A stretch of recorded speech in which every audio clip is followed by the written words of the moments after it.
This is an introduction to shared preferences on Flutter. Shared preferences are used to save the state. So for example, variables like the score of a game or the chapter of a story, and it will survive restarting the application or stopping the app and restarting it.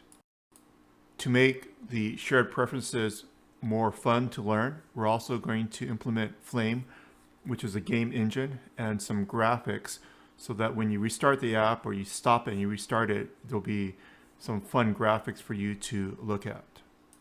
We're going to create a brand new project. In my case, I'm going to set the platforms to Linux and Android. You should probably set it to something like Windows and Android or Mac OS and iOS. I've created my project as Flame Pref Tutorial. You could call it whatever you want to. Just make sure that you're using underscores and not hyphens in the project name. Change into the directory and then add Flutter pub add Flame. Flame again is the game engine which we'll be using for this demonstration. Use the same syntax to add shared preferences. Flutter pub add shared underscore preferences. Shared preferences again is the way we're going to save the state, or for example, the variables and the score between hot restarts and game stops.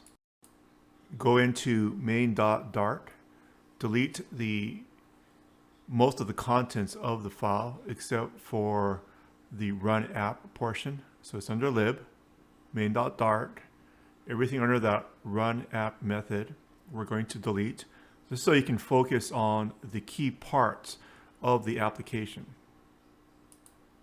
As we're using Flame, the game engine, to make the demonstration more fun, we're going to create a new class called PrefGame, and it's going to extend the Flame game engine. If you don't want to deal with Flame, you might want to consider a different tutorial. I'm sure there's a lot out there on shared preferences. This is going to take us through some basics of Flame as well. The Flame engine comes with a widget called Game Widget that requires a parameter game, and we're going to pass it the instantiated value of PrefGame. Now we'll have a completely black screen or blank screen on which we can put game objects onto it. In the Flame game, I'm going to set the background color, which is a hex of the colors. So it should be 8 digits of hex. The first 2 digits are the transparency or the alpha channel. I'm going to use a hex color picker. There's many of these, which will generate at least the first 6 characters of the color. The color will consist of red, green, and blue values in hex, and then the first 2 digits will be the transparency. So I'm going to add in the transparency value here.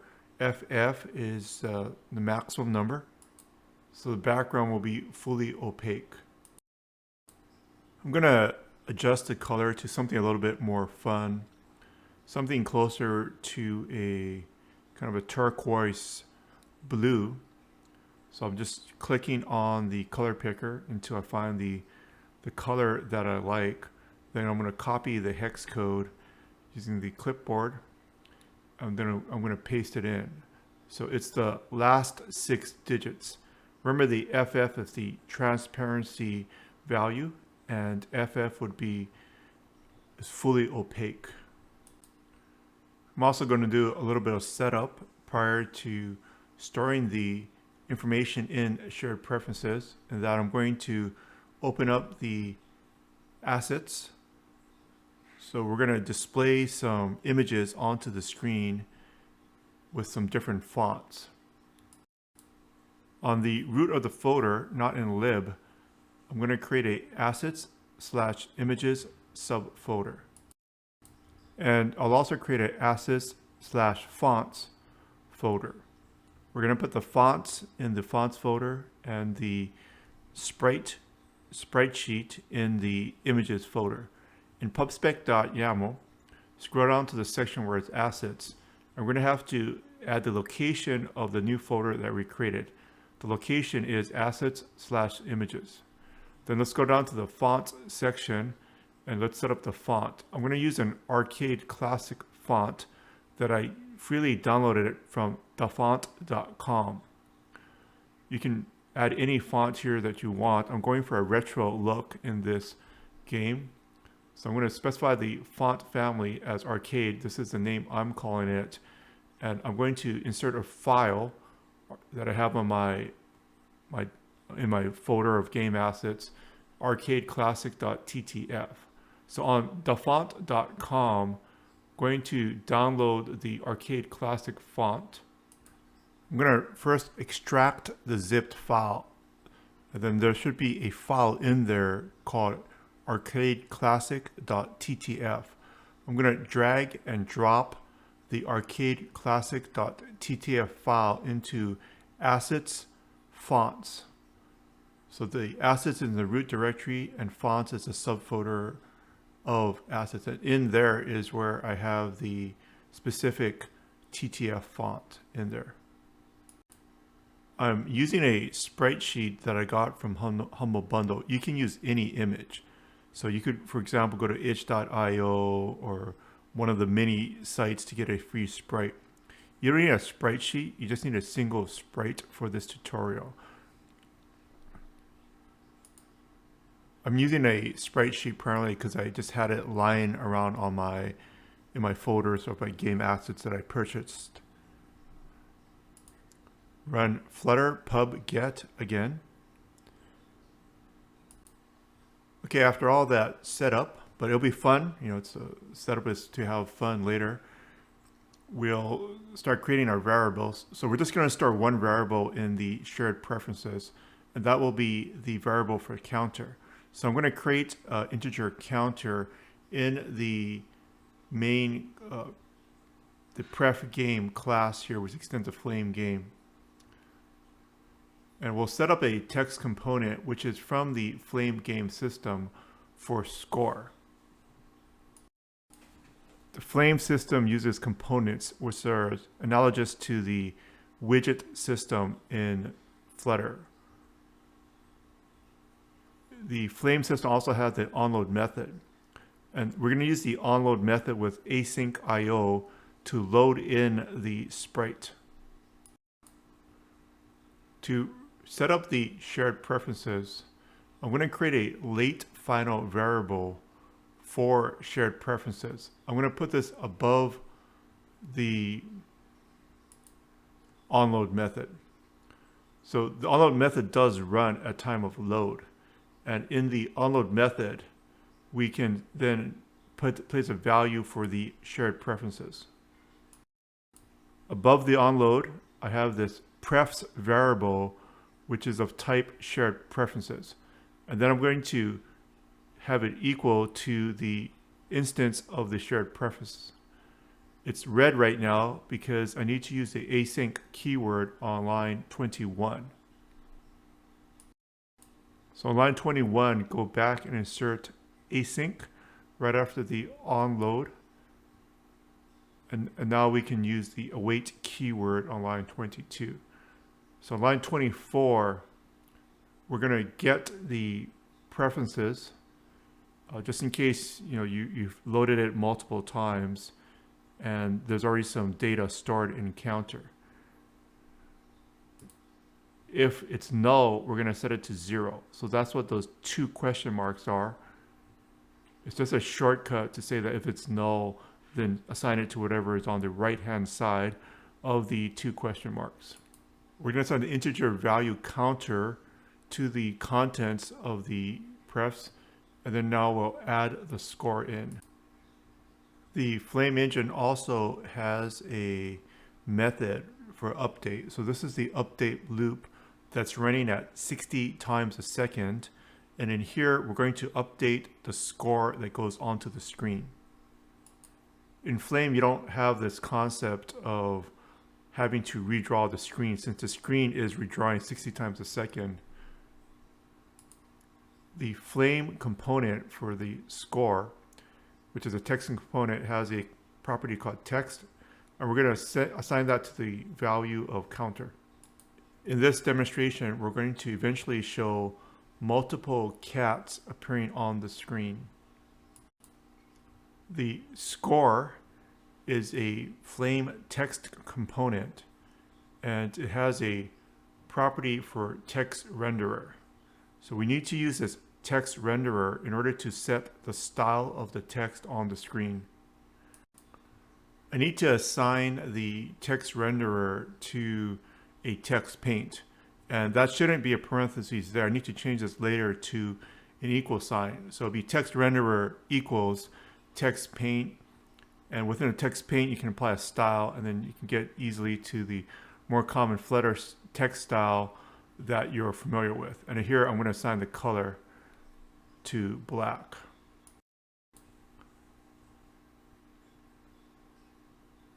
So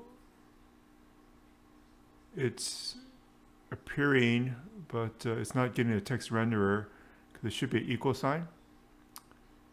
And hot restart, and now it's at least black, but it's quite small. So I'm going to use the font size property to increase the font size. So I'll try 64.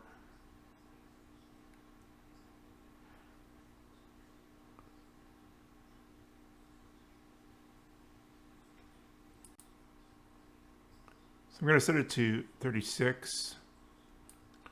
To increment the score, I'm going to create a button, and every time you press the button, the score will increase. I'm going to use a button component from the Flame system instead of a Flutter button, although we could use a Flutter button. They can communicate between the different, the Flutter system can send the information to the Flame system here. But we'll use a Flame button component right now. The button component has a property for button, and we can put anything here. I'm going to put a piece of text. So I'm going to use a Flame text component to put some type of label here. The text component has a property text, and I think I'll initially start off with a plus sign, and we'll see how it looks.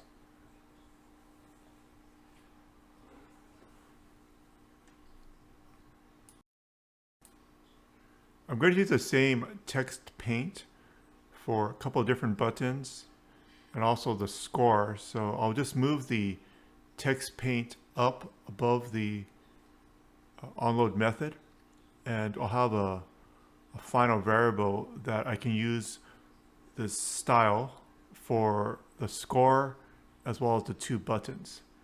So I'll create a final, let's call it main paint, and I'll use the main paint. I'll first assign the score text renderer to main paint.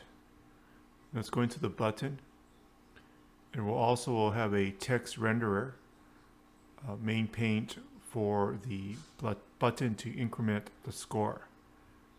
As a reminder, the text renderer is the way that the style is applied when the text component, which comes from Flame. I'm going to assign a position to the button component, and the position in Flame is based on a vector. I'm going to use a vector 2, so it has two coordinates, both x and y. First it's x, and we'll put the button about 100 pixels in to start with. This is a double, but it's going to automatically convert it to a double here.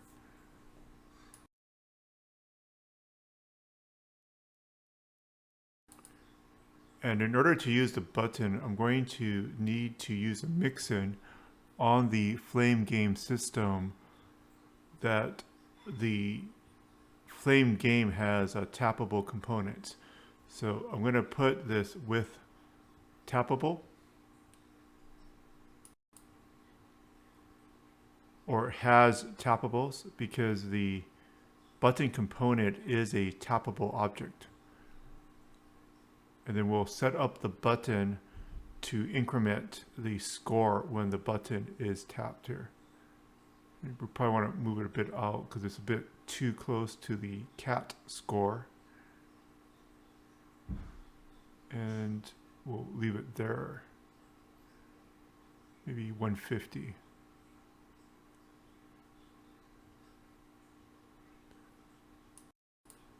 And similar to a normal Flutter button, there's a onPressed property which will have a callback, and we'll take the action here to increment the score. Within the callback of the button, we're going to increment the counter. So every time you press the button, the counter will go up by 1. Then we're going to set the integer in the preferences to the value of the new value of the counter. So it's pref.setInt. Counter is the name of the key in the preferences, and the second counter is the value of the counter. Now when we press the plus button, the counter will go up and the screen is updated.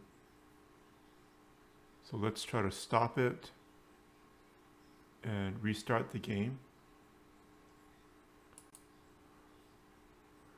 And when the game is restarted, the cat still shows 3.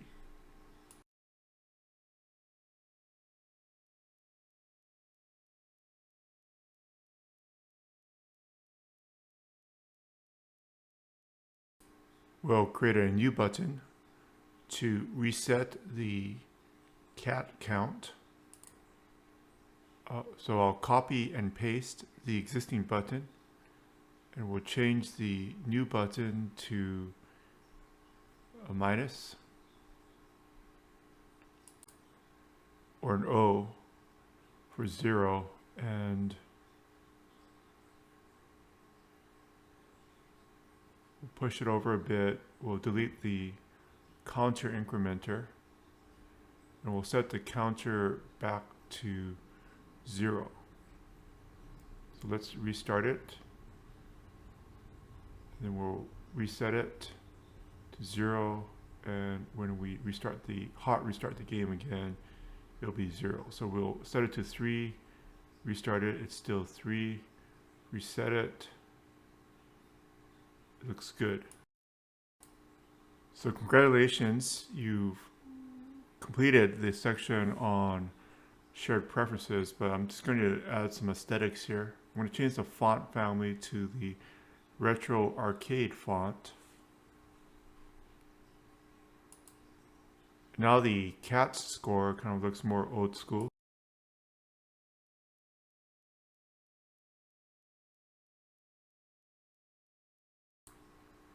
Then I'll change the buttons to be just pure text. So I'll have increase or add and reset, so it looks more retro.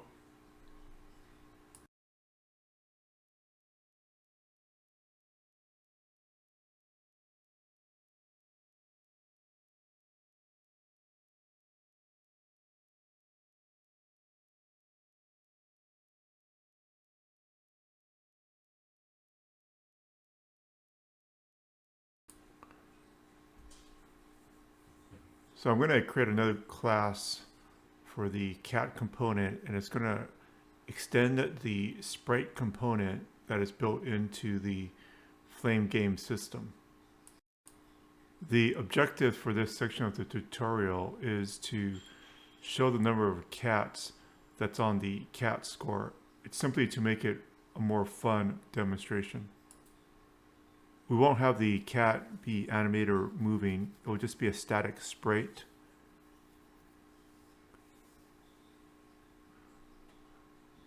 So we'll do onload and have the VS Code extension here, so this autocomplete. And the onload is where we'll load the graphic for the sprite, the cat sprite. Remember, we had it on a sprite sheet in the beginning of the video, and I used the mixin hasGameRef so I can access the load sprite method from the Flame game.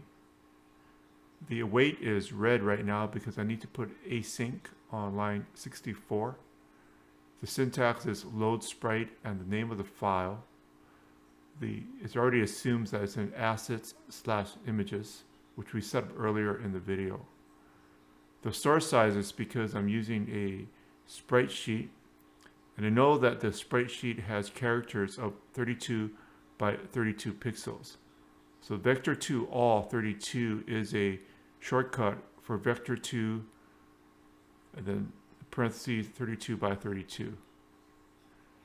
I'm actually going to set the size to 4 times the size, so 128, so 4 times 32, to make it more visible in our game. I'm going to create a new method to show the cats. Each time we show the cat, I'm going to instantiate a new cat component. We use the method both when the game first starts or reloads. So we're first going to pull the counter from the shared preferences. So I already have the variable counter for the class. I'm going to assign it to the prefs.getInt counter, and if it's null, so maybe it's the first time you played the game, it will assign the counter to 0.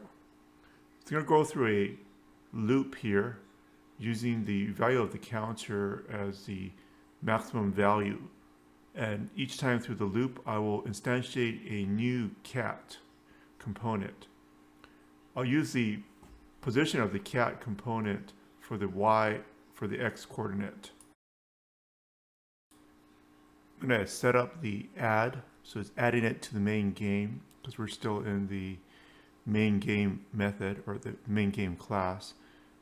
And we'll instantiate a cat component. I'll use the cascade operator, which is the 2 dots, to set the position. The position is a 2 number vector. Vector 2, this first one is 150 pixels spaced apart, and then we'll multiply it times I. First time through the loop, I is 0, so the position will be 0, which is all the way to the left-hand side of the screen. Second time through the loop, the cat will be at 150. The third time through the loop, the left edge of the cat will be at 450. So the cats are 128 by 128 pixels. If we do a hot restart and we can add the cats in, the cats will appear, all 4. We need to still enable the cats to appear on the screen or increase in count when you press on the add button.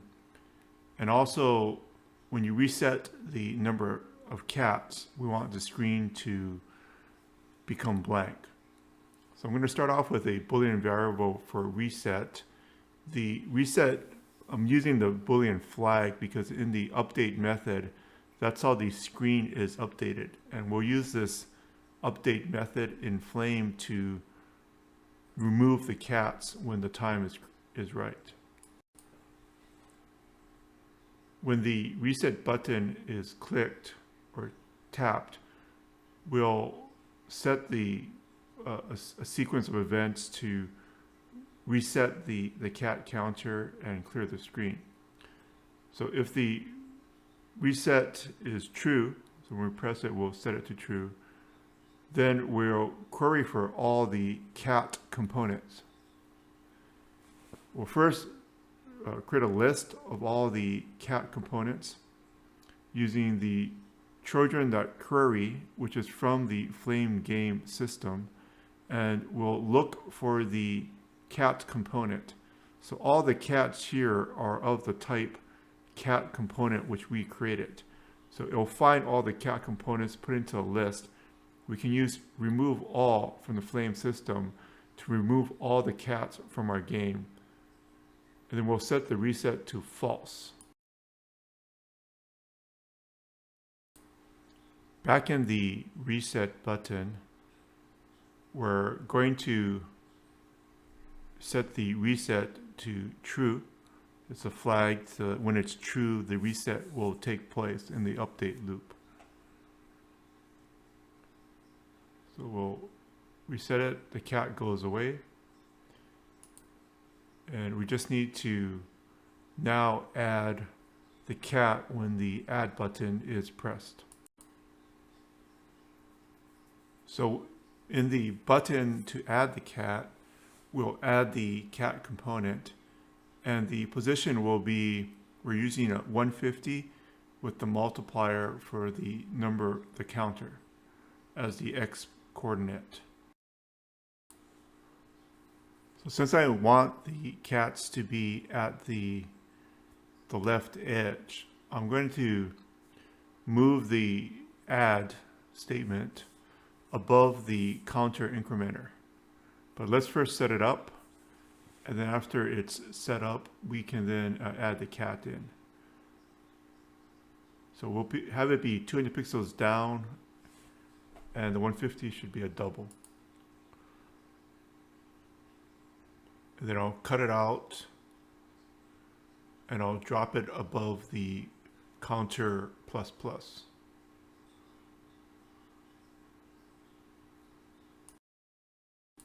Okay, let's test it. So every time we hit add a new cat, it appears. If we restart the game, there's still 2 cats. If we reset it, everything will blank out. The game is working as expected. Thanks for joining us on our journey with shared preferences and the Flame game engine and Flutter. I'm going to use this technique with the shared preference to continue on my journey with the visual story or visual novel and the Jenny game engine. So hope to see you again soon as we continue our journey with Flutter and Flame. Have a great day.